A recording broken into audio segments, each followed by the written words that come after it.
অভিবাসী ঠেকাতে ১৬০০ ফুট দীর্ঘ ভাসমান প্রতিবন্ধক বসাচ্ছে স্পেন। মঙ্গলবার জরুরি বৈঠকের ডাক ইউরোপীয় ইউনিয়নের। রাজনৈতিক সংকটের মুখোমুখি প্রধানমন্ত্রী সানচেজ।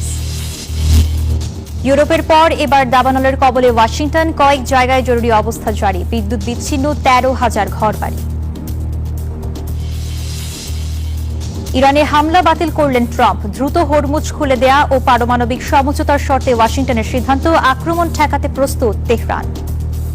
স্বাগত গ্লোবাল টাইমে। বিশ্বের নানা প্রান্তের খবর নিয়ে আপনাদের সঙ্গে আছি আমি মেহেরুন্নেসা মেঘলা। দেখছিলেন শিরোনামগুলো। অভিবাসী ঠেকাতে সীমান্ত নিরাপত্তা আরও জোরদার করছে স্পেন।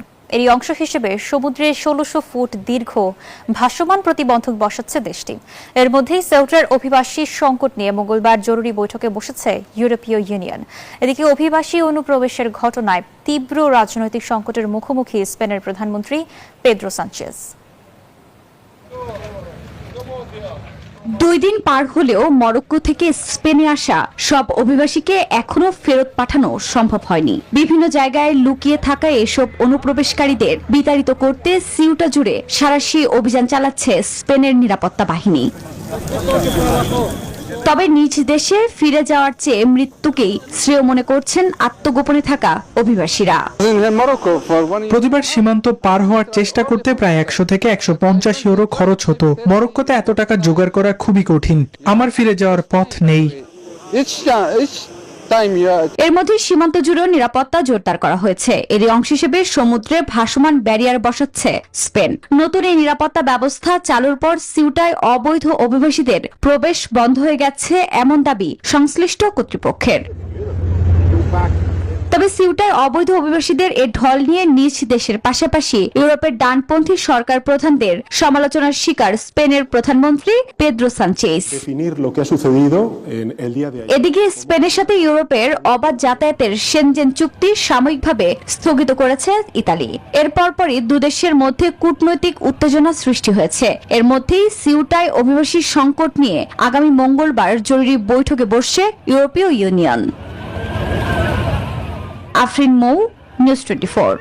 ইউরোপের পর এবার ভয়াবহ দাবানলের কবলে পড়েছে যুক্তরাষ্ট্র। ওয়াশিংটন অঙ্গরাজ্যের স্পোকেন এলাকায় দ্রুত ছড়িয়ে পড়া আগুনের কারণে নিরাপদ আশ্রয়ে সরিয়ে নেওয়া হয়েছে হাজারো মানুষকে। বিদ্যুৎ বিচ্ছিন্ন হয়ে পড়েছে প্রায় ১৩,০০০ ঘরবাড়ি। পরিস্থিতি মোকাবেলায় অঙ্গরাজ্য জুড়ে জারি করা হয়েছে রেড ফ্ল্যাগ অ্যালার্ট। আকাশ জুড়ে ধোঁয়ার ঘনঘটা, চারদিকে ছাই আর লেলিহান শিকার ভয়াল দৃশ্য। জীবন বাঁচাতে ঘর ছাড়ছেন হাজারো মানুষ। ইউরোপের দাবানলের তাণ্ডব থামার আগে এবার আগুনের ভয়াল থাবা যুক্তরাষ্ট্রের ওয়াশিংটন অঙ্গরাজ্যে।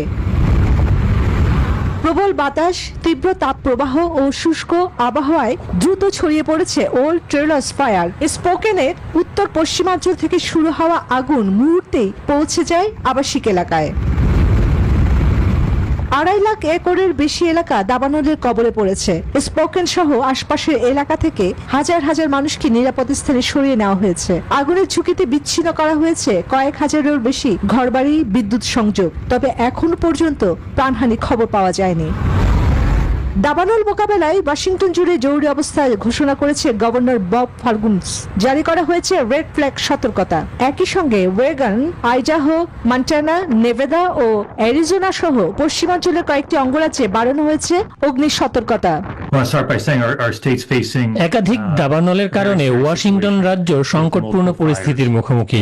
প্রবল বাতাস ও উচ্চ তাপমাত্রা আগুন নিয়ন্ত্রণের কাজকে আরো কঠিন করে তুলছে।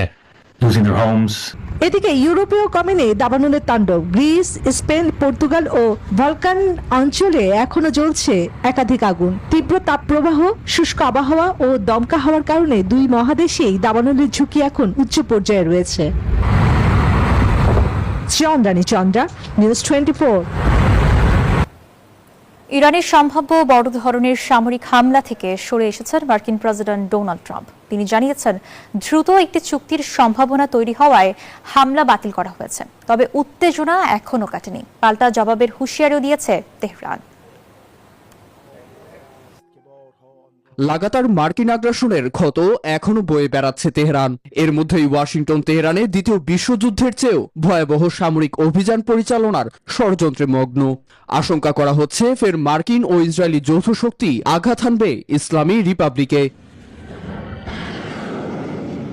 তবে শেষ নাগাদ আগ্রাসনের পথ নয়, বরং কূটনৈতিক পথ অনুসরণেরই বার্তা দিয়েছে ওয়াশিংটন। মার্কিন প্রেসিডেন্ট ডোনাল্ড ট্রাম্প বলেছেন, যুক্তরাষ্ট্র সর্বোচ্চ সামরিক প্রস্তুতি রেখেছে এবং প্রয়োজন হলে এমন শক্তি প্রয়োগ করবে যা দ্বিতীয় বিশ্বযুদ্ধের পর দেখা যায়নি। তবে বিশ্বের স্থিতিশীলতা রক্ষায় এমন করতে চান না তিনি। ট্রাম্পের ভাষ্য, চুক্তির মধ্যে থাকবে হরমুজ প্রণালী পুরোপুরি খুলে দেয়া ও ইরানের পারমাণবিক হুমকির অবসান। ট্রাম্পের এমন বার্তার আগে যে কোনো হুমকির জবাব সমানুপাতিকভাবে দেওয়ার হুঁশিয়ারি দেয় ইরান, যা মধ্যস্থতাকারী তুরস্ক, পাকিস্তান ও সৌদি আরবকে স্পষ্ট করেন দেশটির পররাষ্ট্রমন্ত্রী আব্বাস আরাকচি। এমনকি ইরানের আইন প্রণেতা ইব্রাহিম রেজাই বলেন, হামলা হলে জবাব শুধু পারস্য উপসাগরে সীমাবদ্ধ থাকবে না, শত্রুর অন্যান্য ঘাঁটিও লক্ষ্যবস্তুতে পরিণত হবে। অন্যদিকে ইরান ইস্যুতে যুক্তরাষ্ট্রের অবস্থানের সঙ্গে একাত্ম প্রকাশ করেছে ইসরায়েল।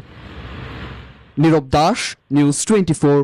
রাশিয়ার রাজধানী মস্কোর একটি অভিজাত রেস্তোরাঁয় ভয়াবহ বোমা বিস্ফোরণে অন্তত 3 জন নিহত এবং 21 জন আহত হয়েছেন। দেশটির জাতীয় সন্ত্রাস বিরোধী কমিটির দাবি, বিস্ফোরক বহনকারী এক নারীর সঙ্গে এর জড়িত। রাশিয়ার প্রাণকেন্দ্রে এমন হামলাকে সন্ত্রাসবাদ আখ্যা দিয়েছেন অনেকে। মস্কো জুড়ে থমথমে পরিবেশ, আতঙ্কে ছুটছেন সাধারণ মানুষ। রাজধানীর কুদ্রিনয়েস্কা স্কয়ারে বালজিরোসি রেস্তোরাঁয় ভয়াবহ বোমা বিস্ফোরণের পর থেকেই এমন পরিস্থিতি। স্থানীয় সময় শনিবার বোমা বিস্ফোরণে হতাহতের ঘটনা ঘটে। খবর পেয়ে পুরো এলাকা নিরাপত্তার চাদরে ঢেকে ফেলে পুলিশ ও রাশিয়ান ন্যাশনাল গার্ড। শুরু হয় উদ্ধার অভিযান। জাতীয় সন্ত্রাস বিরোধী কমিটির দাবি, তাৎক্ষণিকভাবে তৈরি বিস্ফোরক বা আইইডি বহন করছিলেন এক নারী। রেস্তোরাঁয় প্রবেশের সময় তাকে বাধা দিলে বিস্ফোরণে তিনি সহ গার্ড ও এক অতিথি নিহত হন। নিশ্চিদ্র প্রতিরক্ষা ব্যবস্থা, নজিরবিহীন গোয়েন্দা সংস্থা ও পারমাণবিক শক্তির ভূখণ্ডে এমন ঘটনায় হতবাক সবাই। রুশ গণমাধ্যমও প্রকাশ করেছে ভিন্ন ভিন্ন তথ্য। রুশ ভাষার সংবাদ মাধ্যম ও টেলিগ্রাম চ্যানেল অ্যাস্ট্রা বলছে, এক জেনারেলের জন্মদিনে হামলার পায়তারা চলছিল। আবার এমনও ধারণা করা হচ্ছে, বিস্ফোরক বহনকারী নারী নিজেও হয়তো জানতেন না তার কাছে বোমা রয়েছে।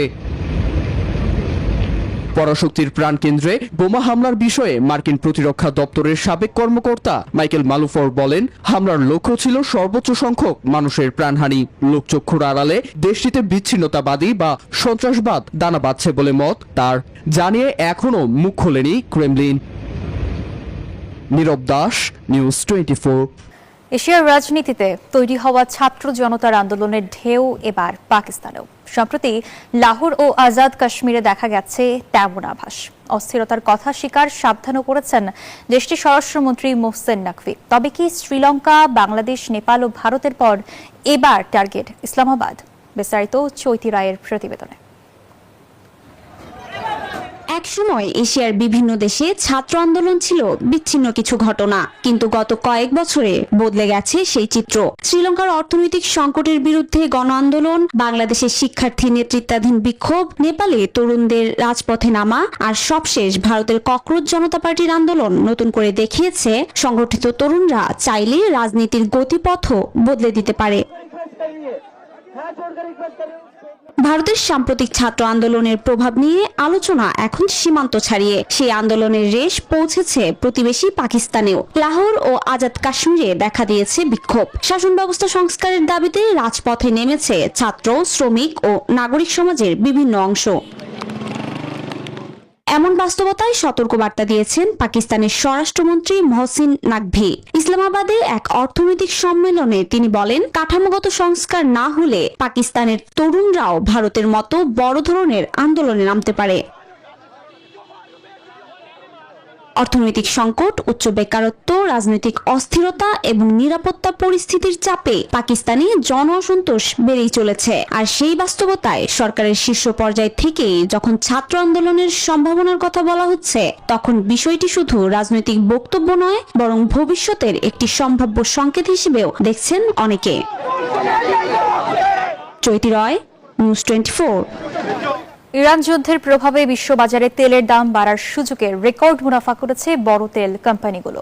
বছরের দ্বিতীয় প্রান্তিকে যুক্তরাষ্ট্রের এক্সন মোবিল ও শেভরনের সম্মিলিত মুনাফা হয়েছে $26.5 বিলিয়ন। একই সময়ে শেলও প্রায় দ্বিগুণ মুনাফার কথা জানিয়েছে। তবে অতিরিক্ত আয় হলেও নতুন বিনিয়োগের সতর্ক অবস্থানে রয়েছে কোম্পানিগুলো। এদিকে জ্বালানির উচ্চ মূল্যে ভোক্তাদের চাপ বাড়ায় যুদ্ধকালীন অতিরিক্ত মুনাফার উপর বিশেষ কর আরোপের দাবি তুলেছেন মার্কিন আইন প্রণেতারা।